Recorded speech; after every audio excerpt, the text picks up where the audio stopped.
ತೂಕ ಚೆನ್ನಾಗಿ ಬರಬೇಕು ಅಂದ್ರೆ ಏನು ಟೆಕ್ನಿಕ್ ಏನಿದೆ ಅಂದ್ರೆ ಸೊಪ್ಪು ಜಾಸ್ತಿ ಹಾಕುವಂಥದ್ದ ಅಥವಾ ಹುಳಗಳು ಏನಾದ್ರು ಅದರ ಕ್ವಾಲಿಟಿ ಇರುತ್ತಾ ಸರ್ ಏನು ಗೊತ್ತಾ, ಅವರು ಬ್ರೀಡ್ ಕೊಡ್ತಾರಲ್ಲ, ಚಾಕಿ ಕೊಟ್ಟಾಗ ಅವ್ರು ಒಳ್ಳೆ ಬ್ರೀಡ್ ಕೊಟ್ಟು ಒಳ್ಳೆ ಚಾಕಿ ಕೊಟ್ರೆ ನಾವು ಮಾಮೂಲಿ ಸೊಪ್ಪು ಚೆನ್ನಾಗಿರೋ ಸೊಪ್ಪು ಚೆನ್ನಾಗಿ ನೀರು ಕಟ್ಕೊಂಡು ಚೆನ್ನಾಗೆ ಅದು ಏನಂದ್ರೆ ಒಣಗಿಸಿರ್ಬೇಡ ಸೊಪ್ಪು, ಆಮೇಲೆ ತೀರಾ ನೀರು ಇರಬಾರ್ದು, ಒಂದು ಹದವಾಗ ನೀರು ಕಟ್ಕೊಂಡು ಚೆನ್ನಾಗಿ ಸೊಪ್ಪು ತಂದು ಒಳ್ಳೆ ತೋಟ ಸೊಪ್ಪು ತಂದು ಹಾಕಿದ್ರೆ ಚೆನ್ನಾಗಿ ಇಳುವರಿ ಬರುತ್ತೆ, ಚೆನ್ನಾಗಿ ತೂಕ ಬರುತ್ತೆ. ಸರಿ, ಇಷ್ಟ ಬಿಡಬೇಕು, ಲೇಬರ್ ಇಕ್ಕೋ ಮಾಡ್ಬೇಕಷ್ಟೇ, ಸುಲಭವಾಗಂತೂ ಆಗಲ್ಲ. ಆಮೇಲೆ ಎಲ್ಲ ನಾನು ಬೇರೆಯವ್ರ ಮೇಲೆ ಡಿಪೆಂಡ್ ಆಗಿ ಮಾಡ್ತೀನಿ ಅಷ್ಟೇ ಸರ್ ಕಷ್ಟ. ಅಲ್ಲ, ಬೇರೆಯವ್ರ ಮೇಲೆ ಡಿಪೆಂಡ್ ಆಗಿ ಮಾಡ್ತೀನಿ ಆಗಲ್ಲ, ನೀವೇ ಮಾಡಬೇಕು. ನಾವೇ ಮಾಡ್ಬೇಕು ಸರ್. ಇವ್ರು ಬೆಳೀತಾ ಇರೋದು 1 ಲಕ್ಷ ರೂಪಾಯಿ ಸಂಪಾದನೆ ಮಾಡ್ತೀನಿ. 1.5 ಲಕ್ಷ ಸಂಪಾದನೆ ಮಾಡೋ ಸರ್. 1.5 ಲಕ್ಷ ಸರ್, ಓಲಿ ಅಟ್ಲೀಸ್ಟ್ ವೆರೈಟಿ ಇಲ್ಲ ಅಂದ್ರೆ ಕೊನೆ ಪಕ್ಷ 1 ಲಕ್ಷ ಆಗುತ್ತಾ? ಎಕ್ಸಾಕ್ಟ್ 1.5 ಲಕ್ಷ ಸಂಪಾದನೆ ಮಾಡೋದು ಸರ್. 1ರಿಂದ 1.5 ಮಾಡೇ ಮಾಡ್ತೀವಿ ಸರ್. ಇದು ಬೇರೆ ಸರ್, ನಾವು ಒಂದು 15 ವರ್ಷ ಆಯ್ತು ಸರ್. 15 ವರ್ಷದಿಂದ ಮಾಡ್ತಾ ಇದ್ದೀವಿ. ಸೊ ಇದು ಇದೇನೆ ಅಲ್ವಾ ರೇಷ್ಮೆದು ಸೊಪ್ಪು ನೋಡಿ ಸರ್. ಆಮೇಲೆ ಈ ತರ ಸೊಪ್ಪು ಬೆಳಿತೀರಲ್ವಾ, ಈ ಸೊಪ್ಪು ಬೆಳೆದಾದ್ಮೇಲೆ ಈ ತರ ಕಟ್ ಮಾಡಿದ್ರಲ್ಲ, ಎಷ್ಟು ದಿನ ಕಟ್ ಮಾಡ್ತಾರೆ ಇದು? ಸರ್ 40 ದಿನ ಆಗುತ್ತೆ. ಆಮೇಲೆ ಬರುವಾಗ ಮೊಟ್ಟೆ ಆಗಿರುತ್ತೆ, ಆ ಮೊಟ್ಟೆ ತಂದಿಟ್ರೆ ಅದು ಹುಳಗಳು ಎಷ್ಟು ಬೇಕಾದ್ರೂ ಆಗ್ಬೋದು. ಒಂದು ಮೊಟ್ಟೆಲಿ ಒಂದು ಮೊಟ್ಟೆಗೆ ಒಂದೇ ಹುಳ ಅಂತ ಏನಿಲ್ಲ, ಒಂದು ಹುಳ ಬಂದು ಒಂದೇ ಗೂಡು ಕಟ್ಟೋದು. ಅದರ್ಥ ಆಯ್ತು. ಅಂದ್ರೆ ಒಂದು ಹುಳ ಒಂದು ಸುತ್ತ ಗೂಡು ಕಟ್ಕೊಡುತ್ತೆ, ಅದು ಸುತ್ತ ಕಟ್ಕೊಡುತ್ತೆ. ಒಂದ್ ಮೊಟ್ಟೆ ಅಂತ ಅಂದ್ರೆ ಒಂದ್ ಮೊಟ್ಟೆ ಒಂದ್ 100 ಮೊಟ್ಟೆ ಅಂತ ಅಂದ್ರೆ 100 ಮೊಟ್ಟೆಗೆ 120 ಕೆಜಿ 130 ಕೆಜಿ ಅಂತ ಹುಳ ಬೆಳಿಬೋದು. ಚಾಕಿ ತಂದು ನಾವು ಮೇಯಿಸಿದ್ರೆ ಅಂದ್ರೆ ಒಂದು ಮೊಟ್ಟೆಲಿ ಎಷ್ಟು ಬೇಕಾದ್ರೂ ಹುಳ ಆಯ್ತವೆ, ಎಷ್ಟು ಬೇಕಾದ್ರೂ ಗೂಡು ಆಯ್ತವೆ. ಅದ್ರ ಮೀನ್ಸ್ ಒಂದು ಹುಳಕ್ಕೆ ಒಂದು ಗೂಡು. ಅದು ಬೆಳೆಯೋದ್ ಮೇಲೆ ಡಿಪೆಂಡ್, ಮೇಂಟೈನ್ ಮಾಡೋದ್ರ ಮೇಲೆ ಡಿಪೆಂಡ್. ಒಬ್ಬರಿಗೆ ಏನೂ ಗೊತ್ತಿಲ್ಲ ಅನ್ಕೊಳ್ಳಿ, ನಾಲೆಡ್ಜೇ ಇಲ್ಲ. ಸೊ ಯಾವ ರೀತಿ ಆರಂಭ ಮಾಡಬೇಕು ಅಂದ್ರೆ ಏನಾದ್ರು ನಾಲೆಡ್ಜ್ ತಿಳ್ಕೊಬೇಕಾ, ಎಲ್ಲಾರು ಟ್ರೈನಿಂಗ್ ಹೋಗ್ಬೇಕಾ, ಅಥವಾ ಜಮೀನು ಎಷ್ಟಿರಬೇಕು ಅದೊಂಚೂರು ಹೇಳ್ಬಿಡಿ ಸರ್ ನಂಗೆ. ಸರ್, ರೇಷ್ಮೆ ಬೆಳಿತೀನಿ ಅಂದರು ನೋಡ್ಕೊಂಡೇ ಬೆಳ್ಕೊಡೋದು, ಏನು ಇದು ದೊಡ್ಡ ಬ್ರಹ್ಮ ವಿದ್ಯೆ ಅಲ್ಲ. ಆರಾಮಾಗಿ ಮೇಯಿಸ್ಬೋದು ಸರ್. ಇದೇನು ದೊಡ್ಡ ವಿದ್ಯಾನ ಏನಿಲ್ಲ ಸರ್. ನೀರು ಕುಡ್ದಂಗೆ ಸರ್ ಹುಳ ಮೇಯಿಸೋದು. ಅರ್ಧ ಎಕರೆ ಇದ್ರೆ ಅರ್ಧ ಎಕರೆ ಸೊಪ್ಪು ಹಾಕೋಬೋದು, ಒಂದು ಸಣ್ಣ ಮನೆ ಮಾಡ್ಕೊಂಡು ಅದೇ 40 ದಿನ ಗ್ಯಾಪ್ ಇರುತ್ತೆ, ಮಾಡ್ಬೋದು. ಬೇರೆ ಕೆಲಸ ಎಲ್ಲ ಮಾಡ್ಕೋಬೋದು ಆರಾಮಾಗಿ. ಅದೇ ಸರ್, ಇದು ಯಾವ ದಿನವಲ್ಲ ಕೆಲಸ ಇರಲ್ಲ, ಬೆಳಗ್ಗೆ ಟೈಮು ಸಾಯಂಕಾಲ ಟೈಮ್ ಅಷ್ಟೇ ಕೆಲಸ. ಇದ್ರ ಜೊತೆಗೆ ಹೈನುಗಾರಿಕೆ ಮಾಡ್ಬೋದಾ? ಅಂದ್ರೆ ಮೀನ್ಸ್ ಹಸುಗಳು ಸಾಕ್ಬೋದಾ? ಮಾಡ್ಬೋದು. ಸುಮಾರು ಜನ ಹಂಗೆ ಮಾಡ್ತಾರೆ ಸರ್. ಈ 1 ಎಕರೆ ಏನ್ ಮಾಡ್ತಾರೆ, ರೇಷ್ಮೆ ಸ್ವಲ್ಪ ಹಾಕೊಂಡಿರ್ತಾರೆ, ಹುಲ್ಲೆಲ್ಲ ಬೇರೆ ಕಡೆ ಹಾಕೊಂಡಿರ್ತಾರೆ. ಹುಳಿನ ಮನೆ ಬೆಳಗ್ಗೆ ಟೈಮು ಸೊಪ್ಪು ಕೂದ್ಬಿಡ್ತಾರೆ. ಹಸುಗೂ ಎಲ್ಲ ಒಟ್ಟಿಗೆ ಹಂಗೆ ಕುಯ್ಕೊ ಬಂದು ಹಸುಗೂ ತಂದು ಹಾಕೋತಾರೆ. ಹಸು ಹಾಲು ಪೇಮೆಂಟ್ ಬರ್ತಾ ಇರ್ತದೆ, ರೇಷ್ಮೆ ಮನೆನೂ ಪೇಮೆಂಟ್ ಬರ್ತಾ ಇರ್ತದೆ. ಅದೇ ಗೊಬ್ಬರ ಇದು ಗೊಬ್ಬರನೂ ಆಗ್ತಾ ಇರುತ್ತೆ. ಆರಾಮಾಗಿ ಮಾಡ್ತಾರೆ ಸರ್. ಅಲ್ಲೆಲ್ಲ ಇದೇ ತರನೇ ಸರ್ ಜೀವನ ಮಾಡೋದಿಲ್ಲಿ. ಆಮೇಲೆ ಹಲೋ ನಮಸ್ಕಾರ, ನೀವು ನೋಡ್ತಿದ್ದೀರಾ ಪಬ್ಲಿಕ್ ಚಾಯ್ಸ್ ಕನ್ನಡ. ಆಕ್ಚುಲಿ ನಾನು ಇವಾಗ ಎಲ್ಲಿದ್ದೀನಪ್ಪ ಅಂದ್ರೆ ರಾಮನಗರ, ಅಂದ್ರೆ ರೇಷ್ಮೆಯ ನಾಡು ರಾಮನಗರದಲ್ಲಿದ್ದೀನಿ. ಇವಾಗ ರೇಷ್ಮೆನ 1 ತಿಂಗಳಲ್ಲೇ ಬೆಳಿಬೋದಂತೆ. ಅಂದರೆ 1 ತಿಂಗಳಲ್ಲೇ ಬೆಳೆದು ಅಂದರೆ ಆಲ್ಮೋಸ್ಟ್ 1 ಲಕ್ಷ ಹಿಂಗೆಲ್ಲ ಸಂಪಾದನೆ ಮಾಡ್ತಾರಂತೆ. ಅಂದರೆ 1 ಲಕ್ಷ ದುಡಿಬೇಕು ಅಂದರೆ ಸೊ ಒಳ್ಳೊಳ್ಳೆ IT BT ಕಂಪ್ನಿಗಳಿಗೆ ಹೋಗ್ತಾರೆ, ಅಲ್ಲಿ ದುಡಿತಾರೆ. ಆದರೆ ಇಲ್ಲಿ ರೈತರಾಗಿ 1 ಲಕ್ಷನ ಸಂಪಾದನೆ ಮಾಡ್ಬೋದು. ಹೇಗೆ, ಯಾವ ರೀತಿ ಅನ್ನೋದು ತಿಳ್ಕೊಳ್ಳೋಣ. ಸರ್ ನಮಸ್ಕಾರ. ನಮಸ್ಕಾರ ಸರ್, ನಿಮ್ಮ ಹೆಸರು ಸರ್? ಸಂತೋಷ್ ಅಂತ. ಸೊ ರೇಷ್ಮೆ ನಾಡಲ್ಲಿ ರೇಷ್ಮೆನೆ ಬೆಳೀತಾ ಇದ್ದಾರೆ. ರೇಷ್ಮೆನೆ ಬೆಳೆಯೋದು ಸರ್. ಸೊ ಹೆಂಗೆ ಸ್ಟಾರ್ಟಿಂಗ್ ಅಂದರೆ ಇದನ್ನ ಸ್ಟಾರ್ಟಿಂಗ್ ಇಂದ ಹೇಳಿ ಸರ್, ಯಾವ ಥರ ಮಾಡೋದು? ಮೊದಲು ನಮ್ಮ ತಂದೆಯವ್ರ ಕಾಲದಲ್ಲೆಲ್ಲ ಸ್ಟಾಂಡ್ ಇರಲಿಲ್ಲ. ಅವಾಗ ಏನಂದ್ರೆ ತಟ್ಟೆ ದಡೆ ಮಾಡ್ಬೋದು, ತಟ್ಟೆಯಲ್ಲಿ ಮೇಯಿಸ್ತಾ ಇದ್ರು ಹಿಂಗೆ.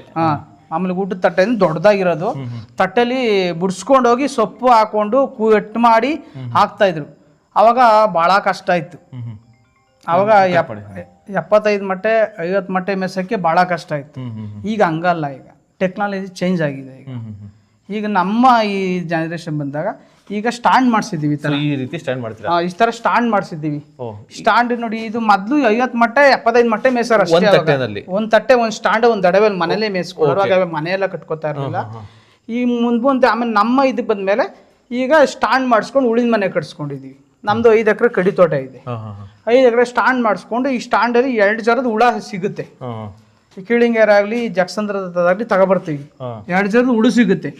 ನಾವು ಹುಳ ತಂದು ಚಾಕಿ ತಂದ್ಬಿಟ್ಟು ಸ್ಟಾಂಡ್ ಮೇಲೆ ಅಂಟ್ತೀವಿ. ಇಲ್ಲಿ ಅಂಡ್ಬಿಟ್ಟು ನಾವು ಸಣ್ಣಗೆ ಕಟ್ ಮಾಡಿ ಹಾಕ್ತೀವಿ. ಕಟ್ ಮಾಡಿ ಸ್ವಲ್ಪ ದಿನ 1-2 ಜನ 3 ಗಂಟ 3 ಗಂಟ ಹೋಗೋ ಗಂಟು ಕಟ್ ಮಾಡಿ ಹಾಕ್ತಿವಿ. ಈಗ ಹುಳಗಳು 1 ನಿಮಿಷ ಮೊದಲು ಪ್ರೊಸೆಸ್ ಈಗ ಈ ತರ ಇದೆ ಅಲ್ವಾ, ಇದ್ರ ಮೇಲೆ ಈ ತರ ಸೊಳ್ಳೆ ಪರ್ದ ಹಾಕ್ತೀರಾ? ಸೊಳ್ಳೆ ಪರ್ದ ಹಾಕಲ್ಲ ಸರ್, ಪೇಪರ್ ಸಿಗುತ್ತೆ. ಪೇಪರ್ ಫುಲ್ ರೋಲೇ ಸಿಗುತ್ತೆ. Roll full ಹಾಸ್ಕೊಂಡೈತಿವಿ. ಹಾಸ್ಕೊಂಡು ಹುಳ ಹಾಕ್ಬಿಡ್ತೀವಿ. ಫಸ್ಟ್ ಇಷ್ಟು ಮಾತ್ರ ಹಾಕ್ತಿವಿ, ಆಮೇಲೆ ಎಕ್ಸ್ಟೆಂಡ್ ಮಾಡ್ಕೊಂಡು ಹೋಗ್ತೀವಿ. ಹಂಗಿಂಗ್ ಸ್ಟೆಪ್ ಹೋಗ್ತೀವಿ. ಓಕೆ. ಸೊ ಅಂದ್ರೆ ನಿಮ್ಮ ಸೊಪ್ಪು ಎಷ್ಟಿರುತ್ತೆ ಅಷ್ಟು ಹುಳ ತರ್ತೀರಾ? ಅಂದ್ರೆ ಸೊಪ್ಪು ನಿಮಗೆ ಮೇವು ಎಷ್ಟು ಸಿಗುತ್ತೆ? ನಾವು ಬ್ಯಾಚ್ ಒಂದೇ ಸತಿ ಜಾಸ್ತಿ ತರಕ್ಕಾಗಲ್ಲ. ಮ್ಯಾಕ್ಸಿಮಮ್ 300 ಮೊಟ್ಟೆ 250 ಮೊಟ್ಟೆ ಮೇಯಿಸ್ಬೋದು ಅಷ್ಟೇ. ಜಾಸ್ತಿ ಎಲ್ಲಾ ಸೊಪ್ಪು ಬೆಳೆದ್ಬಿಟ್ಟು ಒಂದೇ ಸತಿ ಮಡಗಕ್ಕೆ ಜಾಗ ಸಾಲಲ್ಲ. ಫುಲ್ ಕ್ರೋಡ್ ಆಗ್ಬಿಡುತ್ತೆ, ಹುಳ ಆಗಲ್ಲ. ಅವಾಗ ಇದಕ್ಕೆ ಎಷ್ಟು ಕೆಪಾಸಿಟಿ ಇದೆಯೋ ಅಷ್ಟು ಮಾತ್ರ ಈಗ ಮಾಡ್ತೀವಿ. ಎಷ್ಟು ಹುಳ ತಂದಿದ್ರಿ ಇಷ್ಟು ರೇಷ್ಮೆಗೆ? ಇದು ಇನ್ನ ಸರ್ ಗೂಡು ಬಿಡಿಸ್ತಾ ಇದೀವಿ ಈಗ.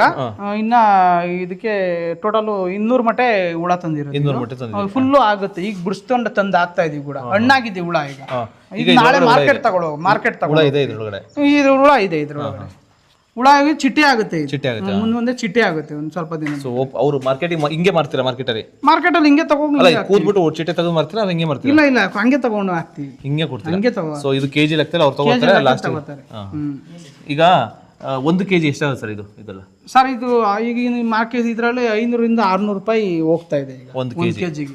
ಮೊನ್ನೆ 2 ತಿಂಗಳಿಂದ 800 ರೂಪಾಯಿ ಗಂಟ ಹೋಗ್ತಾ ಇದೆ. ರೇಟ್ ವೇರಿ ಆಗ್ತಾ ಇರುತ್ತೆ, ರೇಷನ್ ಆಯ್ತಾ ಇರ್ತದೆ. ಮಳೆ ಬಿದ್ರೆ ಸ್ವಲ್ಪ ಕಡಿಮೆ ಆಗುತ್ತೆ. ಮಳೆ ಬಿದ್ದರೆ ಸ್ವಲ್ಪ ROC ಚೆನ್ನಾಗಿದ್ರೆ ಚೆನ್ನಾಗಿ ಗೂಡು ಹೋಗುತ್ತೆ. ಈಗ ಇದು ತೂಕ ಚೆನ್ನಾಗಿ ಬರಬೇಕು ಅಂದ್ರೆ ಏನು ಟೆಕ್ನಿಕ್ ಏನಿದೆ? ಅಂದ್ರೆ ಸೊಪ್ಪು ಜಾಸ್ತಿ ಹಾಕುವಂಥದ್ದ ಅಥವಾ ಹುಳಗಳು ಏನಾದ್ರು ಅದ್ರೊಳಗೆ ಕ್ವಾಲಿಟಿ ಇರುತ್ತಾ? ಸರ್ ಏನು ಗೊತ್ತಾ, ಅವರು ಬ್ರೀಡ್ ಕೊಡ್ತಾರಲ್ಲ, ಚಾಕಿ ಕೊಟ್ಟಾಗ ಅವ್ರು ಒಳ್ಳೆ ಬ್ರೀಡ್ ಕೊಟ್ಟು ಒಳ್ಳೆ ಚಾಕಿ ಕೊಟ್ರೆ ನಾವು ಮಾಮೂಲಿ ಸೊಪ್ಪು ಚೆನ್ನಾಗಿರೋ ಸೊಪ್ಪು ಚೆನ್ನಾಗಿ ನೀರು ಕಟ್ಕೊಂಡು ಚೆನ್ನಾಗೆ ಅದು ಏನಂದ್ರೆ ಒಣಗಿಸಿರ್ಬೇಡ ಸೊಪ್ಪು, ಆಮೇಲೆ ತೀರಾ ನೀರು ಇರಬಾರ್ದು, ಒಂದು ಹದವಾಗಿ ನೀರು ಕಟ್ಕೊಂಡು ಚೆನ್ನಾಗಿ ಸೊಪ್ಪು ತಂದು ಒಳ್ಳೆ ತೋಟ ಸೊಪ್ಪು ತಂದು ಹಾಕಿದ್ರೆ ಚೆನ್ನಾಗಿ ಇಳುವರಿ ಬರುತ್ತೆ, ಚೆನ್ನಾಗಿ ತೂಕ ಬರುತ್ತೆ. ಸರ್ ಈಗ ಅಂದಾಜು ಎಷ್ಟು ಬರ್ಬೋದು ಇದೆಲ್ಲ ತೂಕ? ಇದು ಬಂದು ಈಗ ಒಂದು 150 kg ಗಂಟ ಬರ್ತದೆ. 150 kg ಎಷ್ಟು ಒಂದು 20 ದಿನದಲ್ಲಿ ಆಗುತ್ತೆ ಇದು? 25 ದಿನ, 25 ಡೇಸ್ ಅಂದ್ರೆ 1 ತಿಂಗಳು, ಒಂದು ಕಡೆ ಅಪ್ರಾಕ್ಸಿಮೇಟ್ 1 ತಿಂಗಳು. 25 ದಿನಕ್ಕೆ ಹಣ್ಣು ಮಾಡ್ಕೊಂಡು ಮಾರ್ಕೆಟ್ ತಗೋಬೋದು ಸರ್. ಮಾರ್ಕೆಟ್ ಈ 100 ಮಟ್ಟೆ ಮಾಡಿದ್ರೆ 70 ರಿಂದ 80 ಸಾವಿರ ದುಡಿಬೋದು. ಸೊ ಇಷ್ಟು 70-80 ಸಾವಿರ ಆಗುತ್ತೆ ಇದಕ್ಕೆ? ಹೌದು, 100 ಮಟ್ಟೆಗೆ ಅಷ್ಟು ಬೆಳಿಬೋದು. ಅದ್ರಲ್ಲಿ ಖರ್ಚು ಬರುತ್ತೆ. ಒಂದು 100 ಮಟ್ಟೆಗೆ ಇಲ್ಲ ಅಂದ್ರೆ ಒಂದು 20 ರಿಂದ 30 ಸಾವಿರ ಖರ್ಚು ಬರುತ್ತೆ. ಆಳುಗಳು, ಲೇಬರ್ ಎಷ್ಟಾಗ್ಬೋದು ಸರ್ ಇಷ್ಟು ಅಮೌಂಟ್? ಇಷ್ಟಕ್ಕೆ ಅಲ್ಲಿ 70 ರಿಂದ 80 kg ಅಂತ ಅಂದ್ರೆ ಲೆಕ್ಕಕ್ಕೆ ಕೋಳಿಗೆ 300 ಒಂದು 70-80 ಸಾವಿರ ಆಗುತ್ತೆ. 70-80 ಸಾವಿರ ಆಗುತ್ತೆ. ಅದ್ರ ಒಂದು 20-30 ಸಾವಿರ ಖರ್ಚಾಗುತ್ತೆ ನಿಮ್ದು. ಈಗ ಜನಗಳು ಬಂದು ಹುಳ ಹಾಕೋದು, ಸೊಪ್ಪು ಹಾಕೋದು, ಶಾಕಿ ತರೋದು, ಕುರ್ಚು, ಪೇಪರು ಪ್ರತಿಯೊಂದೂ ಬೀಳುತ್ತೆ. ಲೇಬರ್ ಇಟ್ಕೊಂಡೆ ಮಾಡ್ಬೇಕು. ಒಂದು 50 ಸಾವಿರ ಅಂತೂ ಸಂಪಾದನೆ ಮಾಡ್ತೀರಾ? 50 ಅಂತೂ 100 ಮಟ್ಟೆಗೆ ಹೇಳ್ತಾ ಇರೋದು. 300 ಮಟ್ಟೆ ಇಕ್ಕಿದ್ರೆ ಆಗುತ್ತಲ್ಲ 1.5 ಲಕ್ಷ. ಆ ತರ ನೀವು ಎಷ್ಟು ಮಟ್ಟೆ ಇಕ್ತಾರೆ? 300 ಮಟ್ಟೆ ಮಾಡಕ್ತಿವಿ. 300. ಸೊ ಈಗ ಒಂದು ಬ್ಯಾಚ್ ಕಡಿಮೆ ಇಟ್ಟಿದ್ದೀರಾ ಅಷ್ಟೇ. ಮಂತ್ಲಿ ಎಷ್ಟು ಅರ್ನ್ ಮಾಡ್ತೀರಾ ಸರ್? ಮಂತ್ಲಿ ಸರ್ ತಿಂಗಳು 25 ದಿನಕ್ಕೆ 1 ಲಕ್ಷ ಗಂಟ ಸಂಪಾದನೆ ಮಾಡಿದ್ವಿ ಸರ್. ಖರ್ಚುಗಳದು ಅದ್ರ ಜೊತೆಗೆ ಬೇರೆ ಏನ್ ಮಾಡ್ತೀರಾ? ಬ್ಯಾಚ್ ಸಿಕ್ತಿ 1 ಲಕ್ಷ ಗಂಟ ಸಂಪಾದನೆ ಮಾಡ್ಬೋದು. ಅದು ಸ್ವಲ್ಪ ಕಷ್ಟ ಬಿಡಬೇಕು, ಲೇಬರ್ ಇಟ್ಕೊಂಡು ಮಾಡ್ಬೇಕಷ್ಟೇ. ಸುಲಭವಾಗಂತೂ ಆಗಲ್ಲ. ಆಮೇಲೆ ಎಲ್ಲ ನಾನು ಬೇರೆಯವ್ರ ಮೇಲೆ ಡಿಪೆಂಡ್ ಆಗಿ ಮಾಡ್ತೀನಿ ಸರ್. ಕಷ್ಟ ಅಲ್ಲ, ಬೇರೆಯವ್ರ ಮೇಲೆ ಡಿಪೆಂಡ್ ಆಗಿ ಮಾಡ್ತೀನಿ ಅಂದ್ರೆ ಆಗಲ್ಲ, ನೀವೇ ಮಾಡಬೇಕು. ನಾವೇ ಮಾಡ್ಬೇಕು ಸರ್. ಬೇರೆ ಡಿಪೆಂಡ್ ಮಾಡ್ತೀನಿ ಅಂತಂದ್ರೆ ಸೊಪ್ಪು ನೋಡೋಣ ಬನ್ನಿ ಸರ್. ನೋಡಿ ಸ್ನೇಹಿತರೆ, ನೋಡಿ ಈಗ ಇದು ರೇಷ್ಮೆ ಗೂಡು, ಅಂದರೆ ಇದು ರೇಷ್ಮೆ ಗೂಡು ಅಂತಾರೆ. ಅಂದರೆ ರೇಷ್ಮೆ ನಾಡಿನಲ್ಲಿ ರೇಷ್ಮೆ ಗೂಡು ನೋಡ್ತಾ ಇದ್ದೀವಿ. ಸೊ ಅಂದರೆ ಒಂದು ತಿಂಗಳಿಗೆ ಆಲ್ಮೋಸ್ಟ್ ಇವ್ರು ಹೇಳೋ ಪ್ರಕಾರ ಒಂದು 100 ಗಿಡ ಮಾಡಿದ್ರೆ 50 ಸಾವಿರ ರೂಪಾಯಿ ಲಾಭ ಬರುತ್ತೆ. ಸರ್ 100 ಹುಳ ತಂದರೆ ಅಂದರೆ 300 ಹುಳ ತರ್ತಾರಂತೆ. 300 ಹುಳ ಅಂದರೆ ಆಲ್ಮೋಸ್ಟ್ 1.5 ಲಕ್ಷ. ಅಂದರೆ ಇವ್ರು ಬೆಳೀತಾ ಇರೋದು 1 ಲಕ್ಷ ರೂಪಾಯಿ ಸಂಪಾದನೆ ಮಾಡ್ತೀನಿ. 1.5 ಲಕ್ಷ ಸಂಪಾದನೆ ಮಾಡೋದು ಸರ್. 1.5 ಲಕ್ಷ ಸರ್. ಓಲಿ ಅಟ್ಲೀಸ್ಟ್ ವೆರೈಟಿ ಇಲ್ಲ ಅಂದ್ರೆ ಕೊನೆ ಪಕ್ಷ 1 ಲಕ್ಷ ಆಗುತ್ತಾ? ಎಕ್ಸಾಕ್ಟ್ಲಿ 1.5 ಲಕ್ಷ ಸಂಪಾದನೆ ಮಾಡೋದು ಸರ್. 1 ರಿಂದ 1.5 ಮಾಡೇ ಮಾಡ್ತಾರೆ. ಈಗ 100 ಹುಳ ಸಾಕಬೇಕು ಅಂದರೆ ಎಷ್ಟು ಎಕರೆ ಇರಬೇಕು ಸರ್? ಈಗ ಈ ಥರ ಇದು ಬೆಳೆಯೋಕ್ಕೆ, ಸೊಪ್ಪು ಬೆಳೆಯೋಕ್ಕೆ 1 ಎಕರೆ ಸಾಕು ಸರ್. 1 ಎಕರೆ ಇದ್ರೆ ಸಾಕು. 1 ಎಕರೆ ಮತ್ತೆ ಒಂದು ಈ ಥರದೊಂದು ಸೆಡ್ ಮನೆ 100 ಮಟ್ಟಿಗೆ ಇನ್ನೂ ಸಿಕ್ಕೋದು. 300 ಮಟ್ಟಿಗೆ ಕೆಪಾಸಿಟಿ. 300 ಮಟ್ಟಿಗೆ RCC ಮಾಡಿಸಿರೋದು. ಅಂದ್ರೆ ಯಾವ ತರ ಬೆಸ್ಟ್? RCC ಮಾಡಿಸ್ಕೊಳ್ಳೋದು ಬೆಸ್ಟ್ ಅಥವಾ ಜಸ್ಟ್ ಶೀಟ್ ಗೀಟ್ ಹಾಕೋದು? ಎಲ್ಲ ಅವರ ಡಿಪೆಂಡ್ ಆಯ್ತು. ಕಾಸ್ ಇದ್ರೆ RCC ಮಾಡ್ಕೋಬಹುದು, ಇಲ್ಲ ಅಂದ್ರೆ ಶೀಟ್ ಹಾಕೋಬಹುದು. ಹಂಗೂ ಇನ್ನೂ ಕಡಿಮೆ ಖರ್ಚು ಅಂದ್ರೆ ಶೀಟ್ ಹಾಕೊಂಡು ಮೇಲ್ಗಡೆ ಸೈಡಲ್ಲಿ ಗರಿ ಕಟ್ಕೊಂಡು ಮೇಯಿಸ್ಬೋದು. ಇದು ಕಡಿಮೆ ಖರ್ಚಲ್ಲಿ ಅವ್ರ ಮೇಲೆ ಡಿಪೆಂಡ್, ರೈತರ ಮೇಲೆ ಡಿಪೆಂಡ್. ಅಂದ್ರೆ ಪರ್ಮನೆಂಟ್ ಆಗಿರ್ಲಿ ಅಂತ ನೀವು ಮಾಡಿಸ್ಕೊಂಡಿದ್ದೀವಿ. ಓಕೆ. ಮಾಡ್ತಾ ಇರ ಸರ್ ಇದು ಬೆಳೆ? ಸರ್ ನಾವು ಒಂದು 15 ವರ್ಷ ಆಯ್ತು ಸರ್. 15 ವರ್ಷದಿಂದ ಮಾಡ್ತಾ ಇದ್ದೀವಿ. ಸೊ ಇದು ಇದೇನೆ ಅಲ್ವಾ ರೇಷ್ಮೆದು ಸೊಪ್ಪು? ನೋಡಿ ಸರ್. ಆಮೇಲೆ ಈ ತರ ಸೊಪ್ಪು ಬೆಳಿತೀರಲ್ವಾ, ಈ ಸೊಪ್ಪು ಬೆಳೆದಾದ್ಮೇಲೆ ಈ ತರ ಕಟ್ ಮಾಡಿದ್ರಲ್ಲ, ಎಷ್ಟು ದಿನ ಕಟ್ ಮಾಡ್ತೀರಾ ಇದು? ಸರ್ 40 ದಿನ ಆಗುತ್ತೆ. ಆಮೇಲೆ ಮತ್ತೆ ಚಿಗುರುತ್ತೆ. ನನ್ನ 40 ದಿನ ಆದ್ಮೇಲೆ ತಿರ್ಗಾ ಮತ್ತೆ ಬರುತ್ತೆ. ನೋಡಿ ತರ ಬರುತ್ತೆ. ಇದು 30 ದಿನ ಆಗಿದೆ ಈಗ. ಅಲ್ಲ ಇವಾಗ ಇದು ಬೆಳಿತಿ ಮತ್ತೆ ಬುಡ ಚೇಂಜ್ ಮಾಡಂಗೆ ಇಲ್ಲ, ಇದೇ ಬೆಳೀತಾ ಇದೆ. ಅದೇ ಬರ್ತಾ ಇರ್ತದೆ. ನೀರು ಕಟ್ಕೊಳ್ಳೋದು, ಮೇವು ಹಾಕೊಳ್ಳೋದು, ಅದೇ ಬರ್ತಾ ಇರ್ತದೆ. ಹಂಗಾಗಿ ನಾವು ಒಂದ್ಸತಿ ಒಂದು 3 ಬ್ಯಾಚ್ 4 ಗೊಬ್ಬರ ಹಾಕ್ತಿವಿ. ಇಲ್ಲ ಅಂದ್ರೆ ಇನ್ನು ಮಾಮೂಲಿ ನೀರೇ ಕಟ್ಕೊಂಡ್ರೆ ಬರುತ್ತೆ. ಈಗ ಈ ಬುಡನ ಯಾವಾಗ ತೆಗಿತಾರ? ಎಷ್ಟು ದಿನ, ಎಷ್ಟು ವರ್ಷ ಇರುತ್ತೆ ಬುಡ? ಅಂದ್ರೆ ಎಷ್ಟು ಸಲ ಚಿಗುರುತ್ತೆ ಸರ್? ಕಂಟಿನ್ಯೂ ಎಷ್ಟು ವರ್ಷ ಬೇಕಾದ್ರೆ ಇಕ್ಕಬೋದು ಸರ್. ಅದೇನಂದ್ರೆ ಈ ಕೂಡೆ ತರ ಬಂದ್ರೆ ಮಿಷಿನ್ ಅಲ್ಲಿ ಕಟ್ ಮಾಡ್ಕೋತೀವಿ. ಮಿಷಿನ್ ಕಟ್ ಮಾಡಿ ಲೇಬರ್ ಅಲ್ಲಿ ಜಲಗಡ್ಡಿ ಹೊಡ್ಸ್ಬಿಟ್ರೆ ಅದೇ ಬರ್ತಾ ಇರುತ್ತೆ. ಜಲಗಡ್ಡೆಯಿಂದ ಒಂದ್ ಸ್ವಲ್ಪ ಕ್ಲೀನ್ ಮಾಡಿಸ್ಬಿಟ್ರೆ ಓಕೆ ನೀಟಾಗಿ ಬರುತ್ತೆ. ಇದನ್ನೆಲ್ಲ ಕಳೆಗೆಲ್ಲ ತೆಗೆಯೋದು. ಕಳೆ ಗಿಡ ತೆಗಿಯೋದು, ಆ ಜಲ್ಲಿದ್ದೆಲ್ಲ ಸಣ್ಣ ಸಣ್ಣದು ಅವೆಲ್ಲ ತೆಗ್ಸಿದ್ರೆ ನೀಟಾಗಿ ಬರುತ್ತೆ ಸರ್. ಅಷ್ಟೇ 40 ದಿನಕ್ಕೆ ಸೊಪ್ಪು ಬರುತ್ತೆ ಸರ್. ಗಳಿಗೆ ಹುಳ ಯಾಕೆಂದ್ರೆ ಒಂದು ವಾತಾವರಣ ಇರುತ್ತೆ, ಎಲ್ಲಾ ವಾತಾವರಣದಲ್ಲೂ ಹುಳ ಸಾಕ್ಬೋದಾ? ಸರ್ ಎಲ್ಲಾ ವಾತಾವರಣದಲ್ಲಿ ಹುಳ ಸಾಕ್ಬೋದು. ಏನಂತಂದ್ರೆ ಮನೆ ಮೇಲೆ ಡಿಪೆಂಡ್ ಆಗುತ್ತೆ. ಈ ಮಳೆ ಇದ್ದಾಗ, ಶೆಕೆ ಇದ್ದಾಗ, ಸ್ವಲ್ಪ ಬೇಸಿಗೆ ಕಾಲದಲ್ಲಿ ಥಂಡಿ ಕಾವ ನಾವು ಮಾಡ್ಕೋಬೇಕಾಗುತ್ತೆ. ಸೊ ಇದಕ್ಕೆ ಶೆಕೆ ಬೇಕಾ ಥಂಡಿ ಬೇಕಾ ಸರ್? ಸ್ವಲ್ಪ ಮೀಡಿಯಂ ಆಗಿ ಇರಬೇಕು. ತುಂಬಾ ಚಳಿನೂ ಆಗಲ್ಲ, ಚಳಿ ಸೆಕೆ ಇದ್ರೂ ಆಗಲ್ಲ, ಜಾಸ್ತಿ ಥಂಡಿ ಇದ್ರೂ ಆಗಲ್ಲ. ಜಾಸ್ತಿ ಥಂಡಿ ಇದ್ರೆ ಸುಂಕಟ್ ತರ ಆಗ್ಬಿಡ್ತದೆ, ಸೆಕೆ ಇದ್ರೆ ಸೆಪ್ಪೆ ತರ ಆಗ್ಬಿಡುತ್ತೆ, ಗೂಡು ಕಟ್ಟಲ್ಲ. ಈಗ ನೀವು ಒಂದು 300 ಹುಳ ತಂದ್ರಿ ಅನ್ಕೊಳ್ಳಿ, 300 ಹುಳ ತಂದ್ರೆ 300 ಗೂಡು ಆಗುತ್ತಾ? ಕೆಲವೊಂದು ವೇಸ್ಟೇಜ್ ಆಗುತ್ತಾ? ಹುಳಗಳು ಸಾಯೋದು ಅಥವಾ ಇದು ಸಣ್ಣಾಗಿ ಹೋಗೋದು ಆ ಥರ ಏನಾರು ಆಗುತ್ತಾ? ಆಯ್ತು ಸರ್, ಆಯ್ತದೆ. ಕೆಲವು ಹೋಗ್ತವೆ, ಕೆಲವು ಒಂದೊಂದ್ಸತಿ ಹೋಗೋದೇ ಇಲ್ಲ, ಒಳ್ಳೆ ಬೆಳೆ ಆಗುತ್ತೆ. 300 ಹುಳನು ಗೂಡು ಮಾಡ್ಬಿಡುತ್ತೆ. ಗೂಡು ಮಾಡುತ್ತೆ. 300 ಮೊಟ್ಟೆ ಹುಳನೂ ಗೂಡು ಮಾಡ್ಬಿಡುತ್ತೆ. 300 ಮೊಟ್ಟೆ ಹೊಡೆದ್ರೆ 350 kg ಗಂಟ, 400 kg ಗಂಟ ಬೆಳಿಬೋದು. ಆ ಹುಳ ತರಲಿಕ್ಕೆ ಒಂದು 100 ಮೊಟ್ಟೆಗೆ ಎಷ್ಟಾಗುತ್ತೆ? 100 ಮೊಟ್ಟೆಗೆ 8,000 9,000 ಆಯ್ತು ಸರ್. 9,000 ಅಂದ್ರೆ ನೀವು ತರ್ಲಿಕ್ಕೆ ಅಷ್ಟು ಬಂಡವಾಳ ಹಾಕ್ಬೇಕು. ಒಂದು 300 ಅಂದ್ರೆ 9 3 27,000 ಒಂದು 30,000 ಬಂಡವಾಳ ಹಾಕ್ಬೇಕಾಗತ್ತೆ. ಒಂದು ಹುಳ ಒಂದೇ ಗೂಡು ಅಲ್ಲ? ಒಂದು ಹುಳ ಒಂದೇ ಗೂಡು ಕಟ್ಟೋದು? ಒಂದು ಹುಳ ಒಂದೇ ಗೂಡು. 100 ಮೊಟ್ಟೆ ಅಂದ್ರೆ ಅದು ಹುಳ ಅಂದ್ರೆ ಕಂಟಿನ್ಯೂಸ್ ಸರ್, ಅದಿಷ್ಟೇ ಅಂತ ಹೇಳಕ್ಕಾಗಲ್ಲ. ಅಲ್ಲಿ ಮನೆ ತರ ಮಾಡಿ ಹುಳ ತರ ಲೆಕ್ಕ. ಒಂದೊಂದು ಗೂಡೊಳಗೆ 2 ಹುಳ ಸೇರ್ಕೋತಾವ? ಇಲ್ಲ, ಆಲ್ಮೋಸ್ಟ್ 100 ಮೊಟ್ಟೆ ಅಂತ ಅಂದ್ರೆ 120 130 kg ಹುಳ ಬೆಳಿಬೋದು, ಗೂಡು ಬೆಳಿಬೋದು. ಆ ತರ ಅಂದ್ರೆ ಅದು ಎಷ್ಟು ಸುತ್ತುತ್ತೆ, ಎಷ್ಟು ಗೂಡು ದಪ್ಪ ಆಗುತ್ತೆ? ಮೊಟ್ಟೆ ಇಷ್ಟು ಮೊಟ್ಟೆ ತಂದಿದ್ವಿ, ಇಷ್ಟು ಅಂತ ಹೇಳೋದಷ್ಟೇ. ಅದ್ರೊಳಗೆ ಹುಳ ಜಾಸ್ತಿ ಇರ್ತವೆ ಅಂದ್ರೆ ಒಂದು ಮೊಟ್ಟೆಲಿ ಎಷ್ಟು ಬೇಕಾದ್ರೂ ಹುಳ ಹಾಕ್ಬೋದು? ಹೌದು. ಓಕೆ, ಅಂದ್ರೆ ನೀವು ತರುವಾಗ ಮೊಟ್ಟೆ ಆಗಿರುತ್ತೆ, ಆ ಮೊಟ್ಟೆ ತಂದಿಟ್ರೆ ಅದು ಹುಳಗಳು ಎಷ್ಟು ಬೇಕಾದ್ರೂ ಆಗ್ಬೋದು ಒಂದು ಮೊಟ್ಟೆಲಿ. ಒಂದು ಮೊಟ್ಟೆಗೆ ಒಂದೇ ಹುಳ ಅಂತ ಏನಿಲ್ಲ, ಒಂದು ಹುಳ ಬಂದು ಒಂದೇ ಗೂಡು ಕಟ್ಟೋದು. ಅದರ್ಥ ಆಯ್ತು. ಅಂದ್ರೆ ಒಂದು ಹುಳ ಒಂದು ಸುತ್ತ ಗೂಡು ಕಟ್ಕೊಡುತ್ತೆ, ಅದು ಸುತ್ತ ಕಟ್ಕೊಡುತ್ತೆ. ಒಂದ್ ಮೊಟ್ಟೆ ಅಂತ ಅಂದ್ರೆ ಒಂದ್ ಮೊಟ್ಟೆ ಒಂದ್ 100 ಮೊಟ್ಟೆ ಅಂತ ಅಂದ್ರೆ 100 ಮೊಟ್ಟೆಗೆ 120 kg 130 kg ಅಂತ ಹುಳ ಬೆಳಿಬೋದು. ಚಾಕಿ ತಂದು ನಾವು ಮೇಯಿಸಿದ್ರೆ ಅಂದ್ರೆ ಒಂದು ಮೊಟ್ಟೆಲಿ ಎಷ್ಟು ಬೇಕಾದ್ರೂ ಹುಳ ಆಯ್ತವೆ, ಎಷ್ಟು ಬೇಕಾದ್ರೂ ಗೂಡು ಆಯ್ತವೆ. ಅದ್ರ ಮೀನ್ಸ್ ಒಂದು ಹುಳಕ್ಕೆ ಒಂದು ಗೂಡು. ಅದು ಬೆಳೆಯೋದ್ ಮೇಲೆ ಡಿಪೆಂಡು, ಮೇಂಟೈನ್ ಮಾಡೋದ್ರ ಮೇಲೆ ಡಿಪೆಂಡು.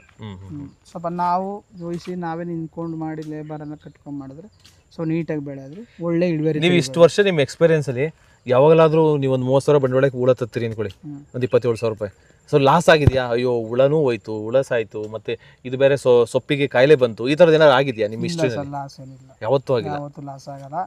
ಲಾಸ್ ಯಾವುದೇ ಕಾರಣಕ್ಕೂ ಲಾಸ್ ಆದ್ರೂ ಅಷ್ಟು ಒಂದು 50 ಬೆಳೆ ಆದ್ರೂ ಲೇಬರ್ ಗೀಬರ್ ಸ್ವಲ್ಪ ಉಳಿದೇ ಉಳಿತದೆ. ಓಕೆ ಓಕೆ, ಅವಾಗ ಕಂಡೀಷನ್ ಆಗಿ ಯಾವಾಗಲೂ ಆಗುತ್ತೆ ಅಂತ ಬೆಳೆ ಹೇಳಕ್ಕಾಗಲ್ಲ. 10 ಬ್ಯಾಚ್ ಒಂದು ಬ್ಯಾಚ್ ಹೋಗ್ಬೋದು, ಬ್ಯಾಚು ಚಾಕಿ ಕರೆಕ್ಟಾಗಿ ಕೊಡದೆ ಬ್ಯಾಚಿಂದ ಪ್ರಾಬ್ಲಮ್ ಆದರೆ ಆಗ್ಬೋದಷ್ಟೇ. ಯಾವತ್ತೂ ಸರ್ ಲಾಸ್ ಆಗಲ್ಲ ಸರ್. ಈಗೆಲ್ಲ ಟೆಕ್ನಾಲಜಿ ಮುಂದೆ ಸರ್, ಮೊದಲು ಥರ ಅಲ್ಲ. ಆಗ ಈಗ ವರ್ಷದಲ್ಲಿ ಈಗ ಒಂದು ಬೆಳೆ ಆಲ್ಮೋಸ್ಟ್ 25 ದಿನ ಹೇಳಿದಿರಾ, ಒಂದು ಹುಳ ಒಂದು ಬ್ಯಾಚು. ಸೊ 12 ಬ್ಯಾಚ್ ಬೆಳಿಬೋದಾ ಒಂದು ವರ್ಷಕ್ಕೆ? ಒಂದು 12-13 ಬ್ಯಾಚ್ ಬೆಳಿಬೋದಾ ಅಥವಾ ಗ್ಯಾಪ್ ಕೊಡಬೇಕಾ? ಇಲ್ಲ ಸರ್, ಬೆಳಿಬೋದು, 12 ಬ್ಯಾಚ್ ಬೆಳಿಬೋದು. ನೀವು ಬೆಳಿತೀರಾ ಒಂದು ವರ್ಷದಲ್ಲಿ 12 ಬ್ಯಾಚ್ ಬೆಳಿತೀರಾ ಅಥವಾ ಗ್ಯಾಪ್ ಕೊಡ್ತೀರಾ? ಬೆಳಿತೀರಾ. ಸೊ ಬ್ಯಾಚ್ ಬ್ಯಾಚ್ ಮಾಡ್ಕೊಂಡಿರ್ತೀವಿ ಸರ್. ಈಗ ಇದೇ ಒಂದು ಬ್ಯಾಚು, ಇದೇ ಒಂದು ಬ್ಯಾಚು. ಈಗ ಈ ಬ್ಯಾಚ್ ಕೂದಿರ್ತೀವ, ಕಟ್ಟಾದ್ಮೇಲೆ ಬರ್ತಾ ಇರ್ತದೆ. ಈಗ ನೆಕ್ಸ್ಟ್ ಇದು ಕಟ್ಟಿದೀವಿ, ಹುಳ ಹಣ್ಣಾದ್ಮೇಲೆ ಈ ಗೂಡು ತಗೊಂಡು ಹೋಗ್ತೀವಿ ನಾಳೆ, ತೊಳೆದ್ಬಿಟ್ಟು ಮತ್ತೆ ತಿರ್ಗಿ ಚಾಕಿ ತಂದಿರ್ತೀವಿ. ಮಾಮೂಲಿ ಮನೆ ಎಲ್ಲ ತೊಳೆದ್ಬಿಟ್ಟು ಸ್ಪ್ರೇ ಮಾಡಿಬಿಟ್ಟು ಎಲ್ಲ ಕ್ರಿಮಿ ಕೀಟಾಣು ಪ್ರತಿಯೊಂದು ಹೋಗುತ್ತೆ. ಒಂದಿನ ಫ್ರೀ ಬಿಟ್ರೆ ಮನೆ ಹಾಕೊಳ್ಳುತ್ತೆ, ತಿರ್ಗಿ ಇದಕ್ಕೆ ಹುಳ ತಂದಿರ್ತೀವಿ. ಈಗ ಹುಳನೆಲ್ಲ ಮಾರ್ತೀರಾ ಅಂದ್ಕೊಳ್ಳಿ, ನೆಕ್ಸ್ಟ್ ಅದನ್ನ ಕ್ಲೀನ್ ಮಾಡಕ್ಕೆ ಏನಾದ್ರು ಔಷಧಿ ಎಲ್ಲ ಹೊಡಿತೀರಾ? ಹಂಗೆ ಒಂದು ಫುಲ್ ಎಲ್ಲ ಅದಕ್ಕೆ ಹುಳ ಎಲ್ಲ ಮಾರ್ಬಿಟ್ಟು ಮನೆ ತೊಳೆದ್ಬಿಟ್ಟು ತೊಳಿತೀರಲ್ಲ ನೀಟಾಗಿ? ಮನೆ ಎಲ್ಲ ಹಳೆ ಎಲ್ಲ ತೊಳೆದ್ಬಿಡ್ತೀವಿ, ಮತ್ತೆ ಒಂದ್ಸತಿ ಸ್ಪ್ರೇ ಮಾಡ್ಬಿಡ್ತೀವಿ, ಔಷಧಿ ಹೊಡೆದ್ಬಿಡ್ತೀವಿ, ಮತ್ತೆ ತಂದು ಇಡ್ತೀವಿ.